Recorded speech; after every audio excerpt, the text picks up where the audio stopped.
Do you know what is the one thing that can help you lose weight, gain muscle, improve your sex drive, improve your memory, and reduce your risk of cancer, Alzheimer's, heart disease? It's of course, sleep. I recently read the book Why We Sleep by Matthew Walker, and I was blown away by how many benefits and how important sleep really is to your health. It seems like one of the most simple things to do in life, but if you're like me, it can be actually really challenging to get a perfect night of sleep. Across my channel, I've done mini sleep challenges, and I've done a morning routine challenge to try to get that perfect start to your day. After reading this book and learning more, I knew it was time to devote some serious attention to sleep. As a 29-year-old living in Australia, my life expectancy is around 82.5 years, which means I'll be spending about another 18 years of my life in bed, which is 157,680 hours I'm going to be spending in bed. So the challenge this month is to leverage the latest science research to see how I can use that to get the perfect night of sleep. I'm going to be using some of the coolest tech to see also if that can improve the quality of my sleep. And then on top of all of this, I'm going to be using one of the most advanced sleep tracking devices on the market to qualitatively see how it improves my performance. Let's get to it. Let's get you and me having that perfect night of sleep, and let's start going to sleep.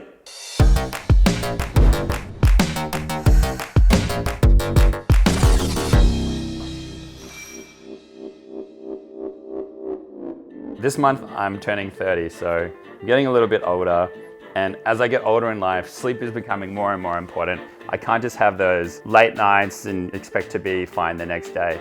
And particularly reading this book, Why We Sleep, I really learned the importance of sleep.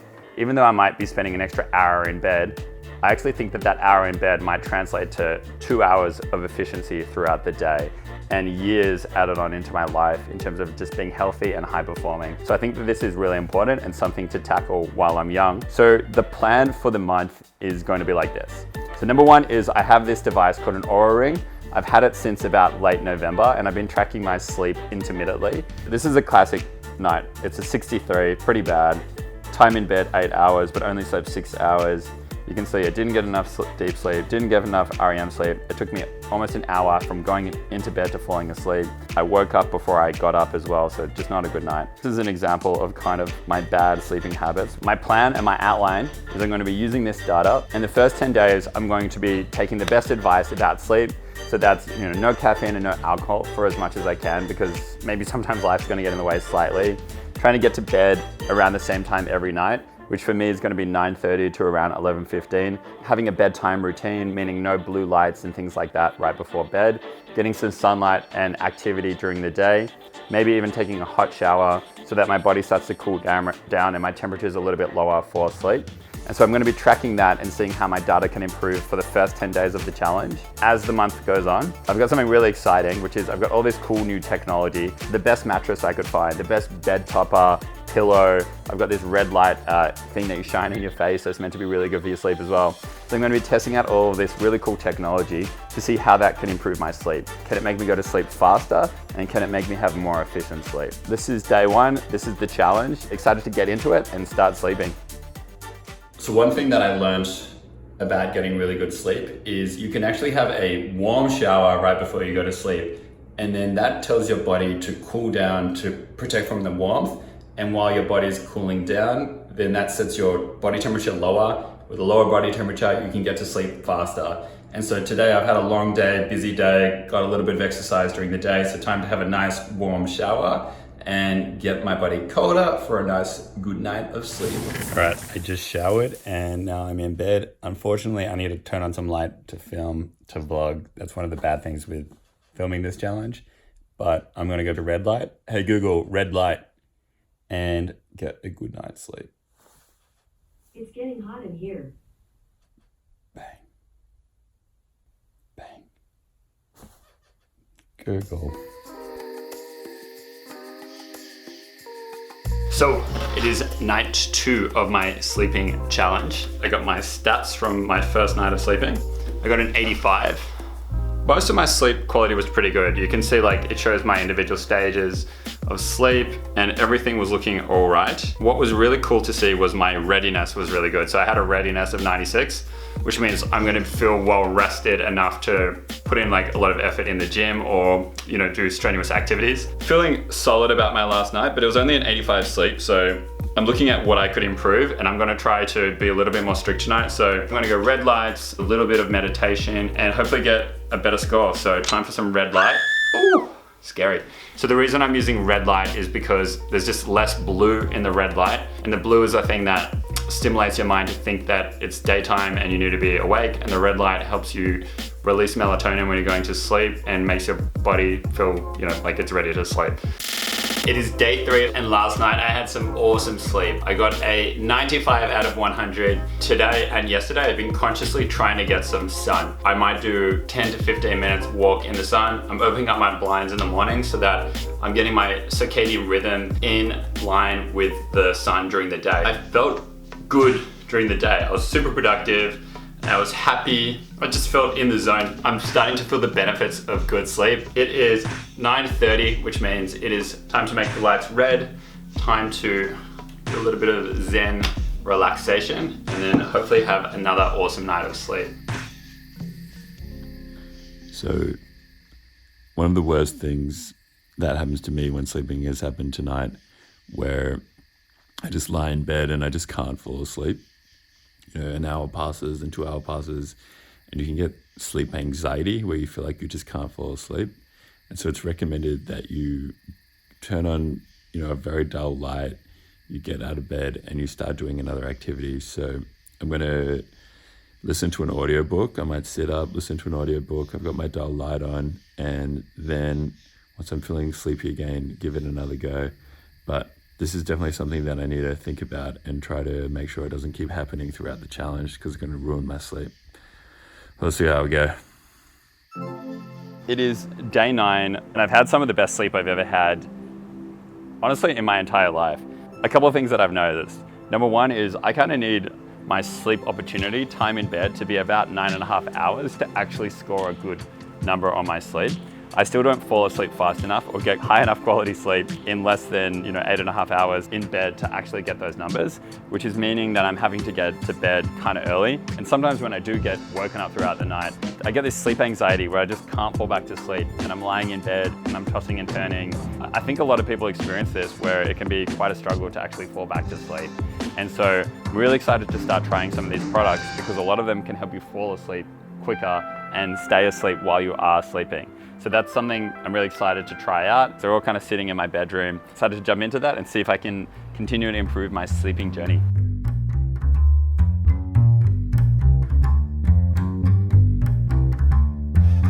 So this is one of the highest rated mattresses, if not the highest mattress that you can buy in Australia.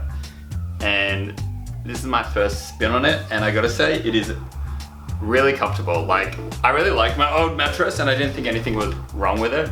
Now I know there's a difference. Oh, yeah, that's good. Oh yeah, that's good.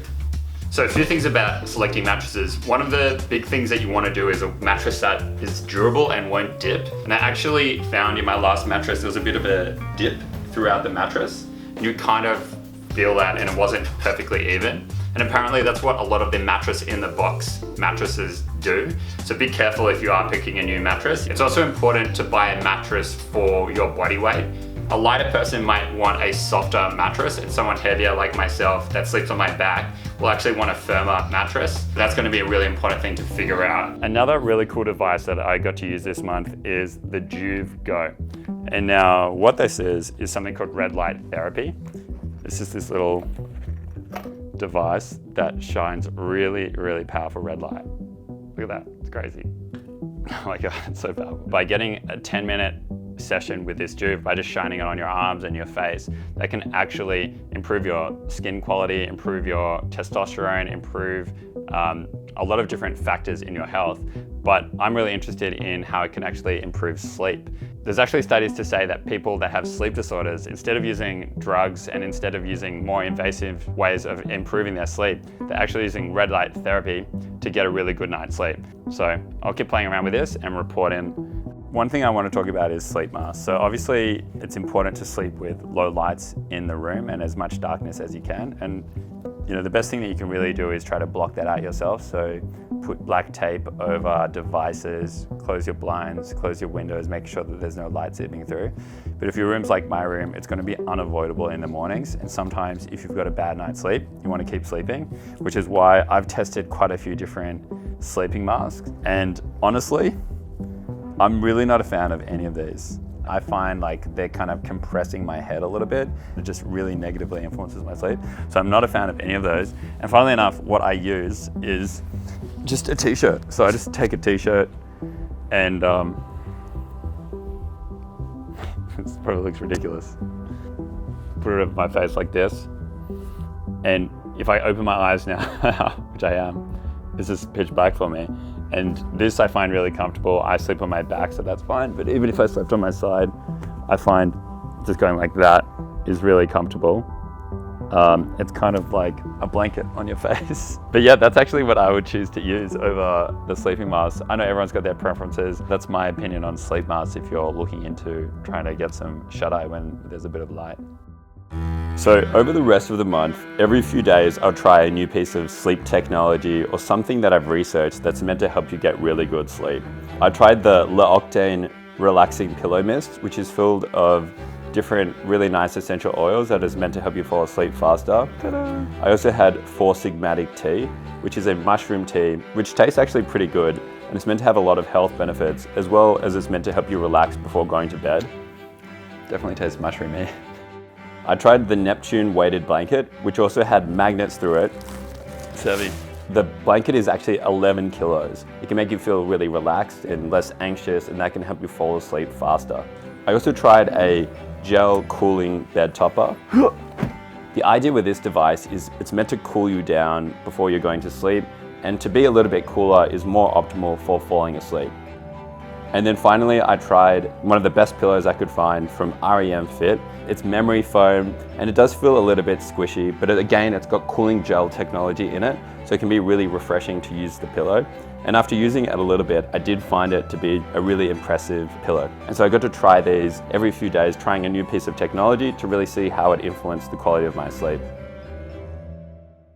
Today is day 30 of my sleep challenge. I want to talk about the best things that I learned throughout the month. I used the botanical spray. While that smelled really nice and I enjoyed the smell, I don't know if that really actually influenced my sleep. The mushroom tea, I really enjoyed the taste, and apparently it has a lot of health benefits. Again, it wasn't one of those ones where I found a notable change. The mattress was amazing, and definitely I recommend investing in a really good mattress. The weighted blanket was incredibly comforting, and if you're someone that has a bit of anxiety and likes to be really rugged up, you might find the weighted blanket to be really useful to help you fall asleep faster and be really comfortable in bed. The gel cooling bed topper, while I did find that to be really cooling and the effect when you first get into bed to be really nice, I like a little bit of a firmer bed, and it was sometimes a little bit too soft for me. But if you do like a softer mattress, then you might find that to be a really useful tool. The Joovv is really cool. So the Joovv red light therapy I found to be actually quite powerful. It's one of those things where it's hard to fully know exactly how it's working, but I just did feel a little bit energized when I was using it, and the days where I used it, I think my sleep improved and I did feel really energized. So it's something that I want to experiment with more, but it's something that I'm excited about and I think could be a really valuable tool. I also want to talk about the Oura Ring. I think that sleep tracking is powerful because it does get you a certain level of awareness on what is actually really influencing your sleep. And so some nights where I didn't think I really nailed it, I actually did better than I thought I did. And some nights where I thought I did okay, I did quite poorly. And so knowing that with that data, it helps me learn what are the things that are really influencing my sleep. I'm just not a type of person that likes to sleep with jewelry on. And I find it a little bit uncomfortable. It is a very minimal sleep tracker, but overall I did find it a little bit uncomfortable. So it's probably not something I'm going to be using on a day-to-day basis afterwards. I think it is cool to do for a short period of time so you can understand how you are sleeping. Throughout this month, I had some of the best sleep I've ever had in my life. On the Oura Ring, I had some 95s, 93s of my sleep score, which is amazing, because previously my highest scores were maybe in the mid 80s or low 80s. The one thing that I found throughout this month, and I really realized, is it's very hard to be consistent with sleep. Like this month I turned 30, and so I had friends fly down from Sydney and we partied. I went camping and we were sitting around the campfire until 2 a.m. and again I had a bad night's sleep. I had a friend call me at 1 a.m. and that broke my sleep. And so all of these things are gonna come up throughout your month. It's probably pretty impossible to be very consistent day in and day out. So I think the real lesson that I learned is be as good as you can when you have the opportunity to be good. The two biggest takeaways, no phone, or computers an hour before bed. I really think that massively influenced my sleep because I did have a few nights where I got stuck on my phone right before bed and that just negatively influenced my sleep. And try to be consistent.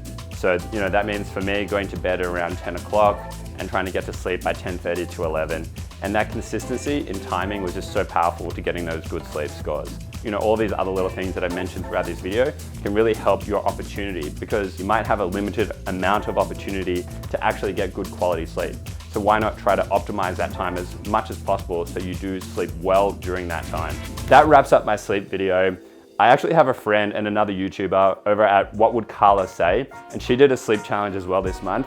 And I know she's gonna have a completely unique approach to how she does the sleep challenge. So if you want to learn more about sleeping and see how she went, there'll be a link in my description to check out her video. That gets me to the next challenge, which is going to be about mobility and stretching. So I'm going to be stretching every day and every night. I've got a stretching coach, and I'm the type of guy that doesn't have very good mobility. I'm very curious to see if I can improve my mobility in 30 days and what can actually be done in 30 days. So if you're interested, subscribe and check that one out. As always, thanks for watching and happy learning.